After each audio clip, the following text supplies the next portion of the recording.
Al-Jufri. Amin ya rabbal alamin. Hadirin, selanjutnya kita akan mengikuti sekaligus mendengarkan pembacaan manaqib atau riwayat singkat dari Sahibul Hal Kiai Haji Muhammad Qasim Maragau yang akan dibacakan oleh Faris Rifandi SPDI MPD. Alaihi walitafadhal mashkura.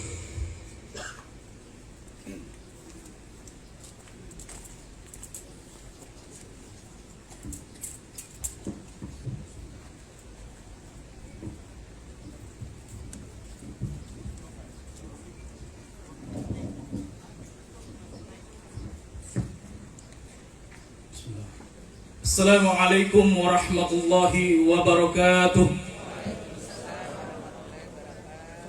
Alhamdulillah, wassalatu wassalamu ala rasulillah Sayyidina wa maulana Muhammad ibn Abdullah wa ala alihi wa sahbihi wa man tabi'ahu wa mawalah. Subhanaka la ilma lana illa ma 'allamtana innaka antal alimul hakim. Rabbi shrah li sadri wa yassir li amri wa hlul 'uqdatam min lisani yafqahu qawli. Puji syukur senantiasa kita panjatkan kehadirat Allah Subhanahu wa taala atas limpahan rahmat, nikmat yang diberikan kepada kita sekalian, sehingga pada pagi ini kita bisa berkumpul bersama dalam keadaan sehat walafiat insyaallah untuk melaksanakan haul guru kita Totuata Kiai Haji Muhammad Qasim Maragau yang ke-44. Mudah-mudahan kegiatan haul yang kita laksanakan pada hari ini mendapatkan keberkahan dan bernilai pahala di sisi Allah Subhanahu wa taala. Amin ya rabbal alamin. Salawat beserta salam tak lupa pula kita kirimkan kepada junjungan kita Nabi besar Muhammad sallallahu alaihi wasallam, juga kepada para keluarga beliau, ahli bait beliau, sahabat, kerabat, tabi'in, tabi'ut tabi'in, wa man tabi'ahum bi ihsanin ila yaumiddin, dan orang-orang yang senantiasa mengikuti jejak-jejak kebaikan orang-orang terdahulu. InsyaAllah kita semua yang hadir adalah orang-orang yang tersebut. Yang kami hormati dan kami muliakan Ketua Utama Al-Khairat Al-Habib Alwi Ibn Saqaf Al-Jufri LCMA. Yang kami hormati Gubernur Sulawesi Tengah atau yang mewakili. Yang kami hormati Wali Kota Palu atau yang mewakili. Yang kami hormati Bapak Bupati Sigi Muhammad Irwan Lapata SOS MSI, para habaib, para asatiz, Ketua MUI Kota Palu Profesor Dr. Kiai Haji Zainal Abidin MA, para pimpinan pondok pesantren, kepala desa, hadirin wal hadirat sampai suhu sarara, keluarga besar Kiai Haji Muhammad Qasim Maragau yang insyaallah kita semua dimuliakan oleh Allah Subhanahu wa taala.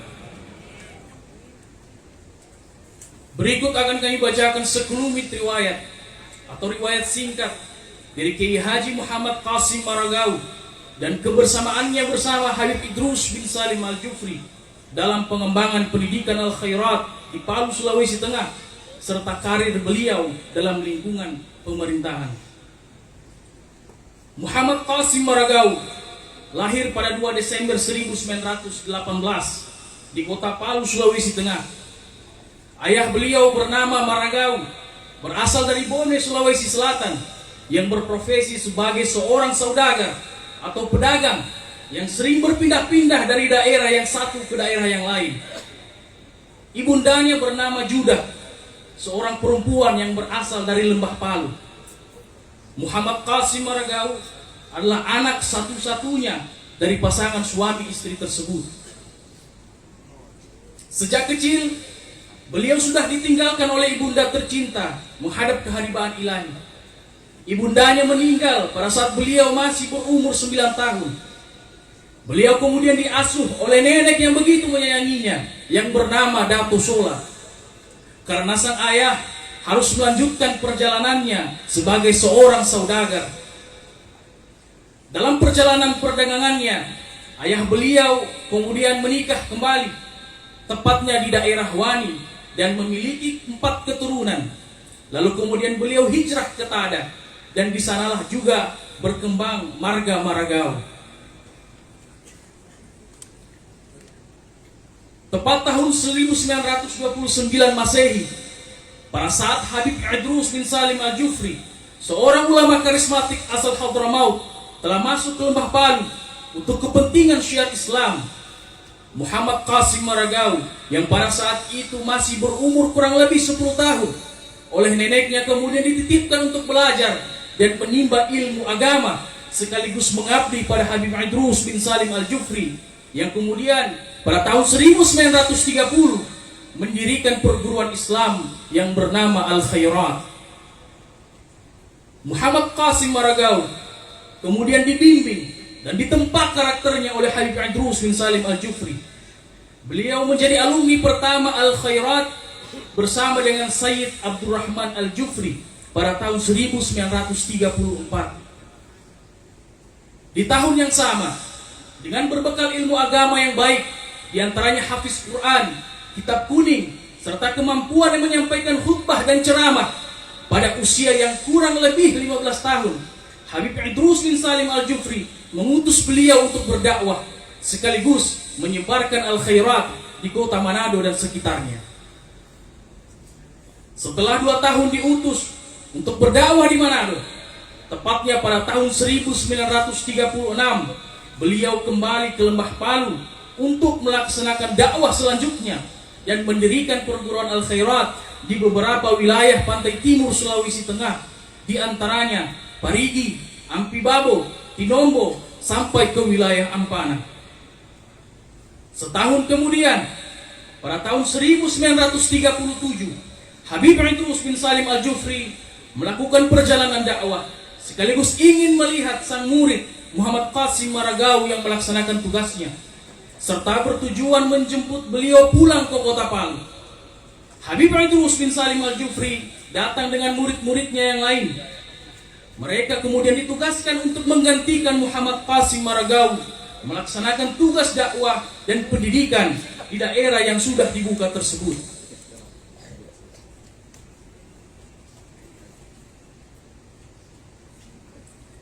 Sekembalinya ke Lembah Palu, Muhammad Qasim Maragao tetap mengabdi pada Habib Idrus bin Salim Al-Jufri sebagai ustadz atau pendakwah di beberapa wilayah, di antaranya di daerah Dolo, Biromaru, Tuva, Kulawi, Wani, dan Donggala.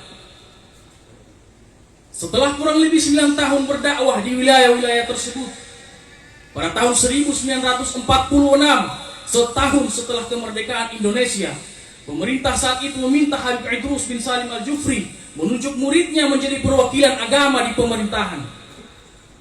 Oleh Habib Idrus, kemudian ditunjuklah Muhammad Qasim Maragao untuk melaksanakan tugas tersebut.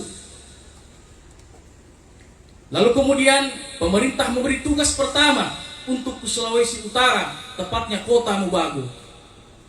Salah satu anak beliau, yakni Hasna Maragao, lahir di daerah tersebut, yang alhamdulillah masih dalam keadaan sehat walafiat sampai sekarang. Selama di sana, beliau tidak berhenti berdakwah dan membuka perguruan Al-Khairat, di antaranya di wilayah Inobonto dan Lola. Hal tersebut dilakukan oleh beliau sesuai perintah Habib Idrus bin Salim Al-Jufri, yaitu dimanapun kamu bertugas wahai Qasim, tetap sebarkan Al-Khairat. Dengan berkembangnya Al-Khairat di Sulawesi Utara, maka sekitar tahun 1900 resmi dibuka cabang Al-Khairat. Tepat pada tahun 1954, pemerintah kembali menugaskan Muhammad Qasim Maragao untuk pergi ke Bau-Bau, Buton, Sulawesi Tenggara. Pada saat itu juga beliau dikaruniai seorang putri yang bernama Zaimah Maragao. Beliau bertugas selama kurang lebih 3 tahun di daerah tersebut. Selain menjalankan tugas di pemerintahan, beliau juga tetap mendidik dan menyebarkan Al-Khairat. Pada saat menjalankan tugasnya di Bau-Bau tersebut, beliau juga mengangkat seorang anak untuk menjadi anak angkatnya yang kemudian diberi nama Muhammadiyah. 3 tahun setelah bertugas, pada tahun 1957, pemerintah kemudian menugaskan beliau kembali ke Manado dengan tetap membawa anak angkatnya tersebut, yang kemudian anak tersebut menikah dan menetap di kota Manado menggunakan nama marga Maragao di belakang namanya, tentunya dengan alasan kecintaan terhadap bapak angkatnya Muhammad Qasim Maragao, sehingga marga Maragao juga turut berkembang di kota Manado. Dan di beberapa tempat atau daerah yang terdengar menggunakan marga atau fam mereka adalah Maragao, ketika dijumpai ternyata ada yang mengatakan karena pernah dibesarkan oleh Muhammad Qasim Maragao, dan hal tersebut merupakan jasa yang sangat besar dan sangat berharga bagi mereka. Ada yang di Manado, Sulawesi Utara, ada di Bau-Bau, Sulawesi Tenggara, ada di Toli-Toli, dan tidak menutup kemungkinan pada daerah-daerah lain ada yang menggunakan marga Maragao karena semata menghargai dan mengingat jasa dari almarhum Kiai Haji Muhammad Qasim Maragao. Tugas Muhammad Qasim Maragao di Manado kali ini tidaklah mudah, karena setahun setelah tugas beliau di Manado tersebut terjadi pergolakan PRRI Permesta sekitar tahun 1958. 2 tahun bertugas di Manado, yakni pada tahun 1960 pemerintah mengangkat Muhammad Qasim Maragao menjadi kepala jawatan agama Sulawesi Utara Tengah di Manado. Di tahun yang sama di kota Palu sedang terjadi perundingan pembebasan tahanan politik oleh Kolonel Sunandar dan Habib Idrus bin Salim Al-Jufri di atas kapal PR 508 di Laut Donggala untuk membebaskan 3 santri Al-Khairat yang diindikasikan berpihak pada Permesta, di antaranya yaitu Ja'far Lapasere, Aksa Tombolotutu, dan Hajanande. Muhammad Qasim Maragao yang pada saat itu berada di Manado kemudian ditugaskan untuk membebaskan tahanan tersebut. Namun hal tak terduga terjadi, yang mana tahanan politik dari Lembah Palu ternyata bukan hanya berjumlah 3 orang saja, melainkan lebih dari 25 orang yang terindikasi pro Permesta. Di antaranya Ngenta Jiloi, Abbas Palimuri, Daeng Mangera Gagaramusu, Daeng Palalo, Ali Lembah, Yondi Maranua, Andi Cela Nurdin, Said Ali, dan lain-lain. Oleh Muhammad Qasim Maragao mengupayakan dengan segala cara, bahkan sampai nyawa taruhannya. Akhirnya dengan kesepakatan beliau sebagai jaminan dan wajib melapor selama 2 bulan, alhamdulillah semua tokoh-tokoh dari Lembah Palu berhasil dibebaskan dan ditampung di rumah dinas beliau, tepatnya di Kampung Islam Manado. Setelah 4 tahun bertugas di Manado, pada tahun 1964 dengan terbentuknya wilayah Provinsi Sulawesi Tengah secara resmi, pemerintah kemudian mengangkat Kiai Haji Muhammad Qasim Maragao menjadi Kepala Jawatan Urusan Agama Sulawesi Tengah periode 1965 sampai 1975.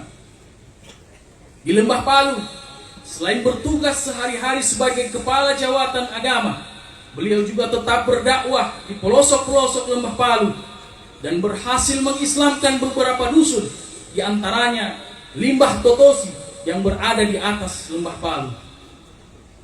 Kiai Haji Muhammad Qasim Maragao juga adalah salah satu penggagas berdirinya IAIN Alauddin Ujung Pandang di Palu pada tahun 1966 yang sekarang dikenal dengan UIN Dato Karama Palu, dan beliau dipercayakan untuk menjadi dekan Fakultas Usuluddin pertama yang pada saat itu masih berstatus filial Alauddin Ujung Pandang. Tahun 1969 adalah masa berkabung bagi beliau. Guru tercinta Al-Habib Idrus bin Salim Al-Jufri meninggal dunia. Sosok yang bukan hanya seorang guru, akan tetapi juga menjadi sosok orang tua bagi beliau. Pada saat itu, beliau turut serta memandikan dan mengkafani Habib Idrus bin Salim Al-Jufri. Hal tersebut adalah merupakan wasiat Habib Idrus sebelum beliau wafat. Setelah itu, tahun 1975, pemerintah mengangkat Kiai Haji Muhammad Qasim Maragao menjadi kepala kantor wilayah Departemen Agama pertama di Sulawesi Tengah sampai tahun 1977. Setelah itu, tahun 1978, Kiai Haji Muhammad Qasim Maragau diangkat menjadi anggota Majelis Permusyawaratan Rakyat atau MPR RI berdasarkan SK Presiden Republik Indonesia nomor 105/M tanggal 19 September tahun 1977. Setelah perjalanan panjang karirnya, tepat pada tanggal 12 Desember 1979, Muhammad Qasim Maragau kembali ke pangkuan Ilahi Rabbi dengan usia kurang lebih 63 tahun dan beliau dimakamkan di Kampung Islam Manado, Sulawesi Utara. Demikian sekelumit kisah perjalanan sang datuk Kiai Haji Muhammad Qasim Maragau yang oleh Al-Khairat menjulukinya sebagai As-Sabiqun Al-Awwalun Al-Muhajiruna fil Khairat, yang dijuluki oleh para tokoh dan sejarawan Sulawesi Tengah dengan julukan ulama karismatik Lembah Kaili berkaliber nasional, yang juga boleh kita katakan bahwa beliau adalah sebagai ulama pendakwah Kaili pertama di Lembah Palu. Tentunya banyak nilai yang dapat kita petik dari kisah perjalanan Kiai Haji Muhammad Qasim Maragau tersebut. Kisah beliau adalah kisah tentang seorang yang sedari kecil tidak luntur semangat dan tak henti-hentinya untuk terus belajar ilmu agama. Beliau bukanlah dari golongan orang berada. Beliau adalah seorang piatu yang ditinggalkan ibundanya sejak umur 9 tahun. Namun berkat bimbingan serta tempaan karakter dari sang guru Habib Idrus bin Salim Al-Jufri, dan dengan semangatnya dalam belajar, beliau membuktikan janji Allah bahwa yarfa'illahu alladhina amanu minkum walladhina utul ilma darajat. Allah akan meninggikan derajat orang-orang yang beriman di antaramu dan orang-orang yang menuntut ilmu. Kisah beliau dalam menuntut ilmu adalah bukti dari apa yang disabdakan Nabi Muhammad SAW. Mayyuridullahu bihi khairan, barang siapa yang Allah inginkan kebaikan padanya, yufaqihu fiddin, akan diberikan keteguhan dalam hatinya dalam mempelajari ilmu agama. Sehingga dengan keteguhan hati dalam mempelajari ilmu agama itulah yang menjadi penyebab diturunkannya segala kebaikan oleh Allah Subhanahu wa taala kepada beliau. Kisah beliau juga adalah kisah seorang pendidik cerdas yang sejak usia 15 tahun telah menjadi salah satu ujung tombak berkembangnya perguruan Al-Khairat di daerah-daerah. Seorang pendidik yang ikhlas, pemerhati pendidikan yang turut serta mencerdaskan kehidupan umat. Hal ini terbukti dengan upaya beliau membuka perguruan pendidikan Al-Khairat dan mengajar di banyak wilayah di Sulawesi Tengah. Kisah beliau juga adalah kisah seorang tokoh pemerintahan yang selama kurang lebih 30 tahun terus menebar kebaikan dan memberikan manfaat serta mengayomi orang banyak. 30 tahun berkarir di pemerintahan tentunya bukanlah waktu yang sebentar, namun semua dijalani dengan ikhlas dan penuh tanggung jawab sampai akhir hayat beliau. Sebagai seorang tokoh pemerintahan yang juga faqih dalam urusan agama, tentunya beliau benar-benar paham hal tersebut. Dari kisah beliau kita dapat mengambil contoh serta nilai bahwa keikhlasan dan tanggung jawab sebagai wujud ibadah kepada Allah melahirkan manfaat yang dirasakan oleh orang banyak. Dan sebaik-baik manusia adalah yang bermanfaat bagi orang lain. Khairun nas anfa'uhum linnas. Dan tiadalah manfaat yang tidak dibarengi dengan kebaikan. Dan kebaikan yang dilakukan akan kembali kepada diri sendiri. In ahsantum, ahsantum li anfusikum. Jika kalian melakukan kebaikan, sesungguhnya kalian berbuat baik pada diri kalian sendiri. Segala bentuk keikhlasan dan tanggung jawab sebagai seorang pendidik, tokoh agama, dan pemimpin adalah bentuk nilai kebaikan yang balasannya bukan hanya dirasakan oleh beliau. Yakin dan percaya bahwa nilai kebaikan itu juga lah yang sampai saat ini masih mengalir dan senantiasa dirasakan oleh anak keturunan beliau. yang insya Allah senantiasa menuntun anak keturunannya dalam menjalani kehidupan. Bukankah itu adalah janji Allah bahwa hal jazaa'ul ihsan illa al ihsan? Tidak ada balasan dari kebaikan kecuali kebaikan itu pula. Mudah-mudahan semangat beliau sebagai seorang pendidik, seorang pendakwah dan tokoh pemerintahan akan terus dilanjutkan oleh anak keturunan beliau. Sekaligus kita mendoakan anak-anak beliau agar senantiasa diberikan kesehatan oleh Allah Subhanahu wa taala dan semua keturunannya menjadi orang-orang seperti beliau Muhammad Qasim Maragau, terlebih seperti gurunya Al-Habib Idrus bin Salim Al-Jufri. Sekian, wallahul musta'an. Wassalamualaikum warahmatullahi wabarakatuh.